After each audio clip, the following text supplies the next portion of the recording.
2026 චන්දිම් නාම ලේඛන ප්‍රතිශෝධන කටයුතු මේ වන විට ආරම්භ වී තිබෙනවා. මෙවර සිදු කෙරෙන්නේ 2025 චන්දිම් නාම ලේඛනය යාවත් කාලීන කිරීමේ කටයුත්තයි.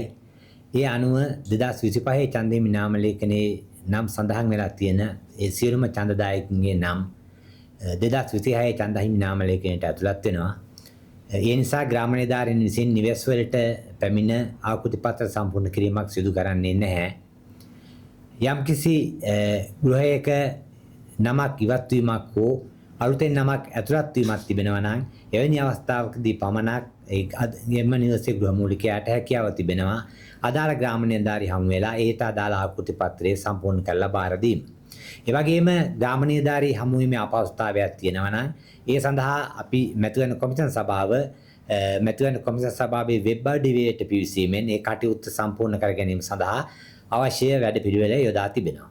ඒ නිසා යම්කිසි කෙනෙකුට තමන්ගේ නම ඡන්දහිමි නාම ලේඛනයට අලුතෙන් ඇතුළත් කර ගැනීමට අවශ්‍යතාවයක් තිබෙනවා නම් ඒ වගේම ඡන්දහිමි නාම ලේඛනයෙන් නමක් ඉවත් කර ගැනීමට අවශ්‍යතාවය තිබෙනවා නම් විශේෂයෙන්ම පදිංචිය හැර යාමක් මිය යාමක් වැනි අවස්ථාවක ඒ සඳහා පමණක් ග්‍රාම නිලධාරිය හමු වී හෝ මැතිවරණ කොමිෂන් සභාවේ වෙබ් අඩවියට පිවිස ඒ අදාළ ආකෘති පත්‍රය සම්පූර්ණ කිරීමෙන් තමන්ගේ අවශ්‍යතාවය ඉටු කර ගැනීමට හැකියාව තිබෙනවා.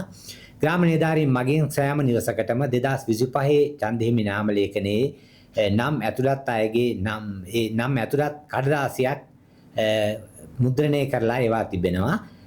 ඒ කඩදාසියේ පිටුපස QR කෝඩ් එකක් සටහන් කරලා තියෙනවා. ඕනෑම අයෙකුට ඒ QR කෝඩ් එක ස්කෑන් කරලා මැතිවරණ කොමිෂන් සභාවේ වෙබ් අඩවියට පිවිසීමට හැකියාව තිබෙනවා.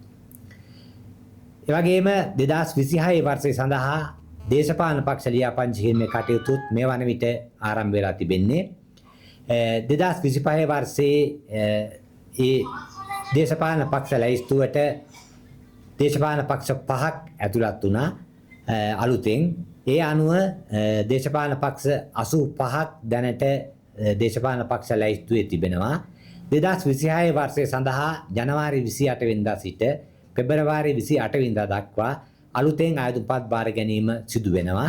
ඒ අනුව යම්කිසි කණ්ඩායමක් හෝ පුද්ගලයෙක් නව දේශපාලන පක්ෂයක් ලියාපදිංචි කිරීමට අදහස් කරනවා නම් පෙබරවාරි 28 වෙනි දිනට පෙර ඒ සඳහා අවශ්‍ය වෙන අවශ්‍යතා සම්පූර්ණ කර අදාළ ආයුධ පත්‍ර මැතිවරණ කොමිෂන් සභාවට බාර දීම සිදු කළ යුතු වෙනවා. පළාත් සභා ඡන්ද විමසීම සම්බන්ධයෙන් නිරන්තරයෙන් විමසීම් ලැබෙනවා. පළාත් සභා ඡන්ද විමසීම පැවැත්වීමට මැතිවරණ කොමිෂන් සභාවට මේ වන විට නොහැකි වී ඇත්තේ ඒ සම්බන්ධයෙන් පවතින නීතිමය බාධක කිහිපයක් නිසායි. කාලාන්තරයක් පළාත් සභා ඡන්ද විමසීම නොපැවැත්වීම නිසා ඇති වී තිබෙන බාධක හා අඩුපාඩු සම්බන්ධයෙන් මැතිවරණ කොමිෂන් සභාව නිරන්තරයෙන් අදාළ බලධාරීන් දැනුවත් කිරීම සිදු කරලා තිබෙනවා. දැන්ටත් එවැනි දැනුවත් කිරීම සිදු කරමින් පවතිනවා. විශේෂයෙන්ම පාර්ලිමේන්තුව නියෝජනය කරන සියලුම දේශපාලන පක්ෂ වලින් සහ අදාළ නියෝජිතයන්ගෙන් ඉල්ලා සිටින්නේ හැකියතාක් කඩිනමින් මේ අදාළ නීති සංශෝධනය සිදු කර පාර්ලිමේන්තුව මගින් සිදු කළ යුතු නීති සංශෝධනය සිදු කර පළාත් සභා ඡන්ද විමසීම පැවැත්වීම සඳහා මැතිවරණ කොමිසමට අවශ්‍ය පසුබිම සකස් කර දෙන ලෙසයි. ඒ නීති සංශෝධනය සිදු කළ වහාම පළාත් සභා ඡන්ද විමසීම පැවැත්වීම සඳහා මැතිවරණ කොමිෂන් සභාව සියලු කටයුතු සූදානම් කරලා තිබෙනවා.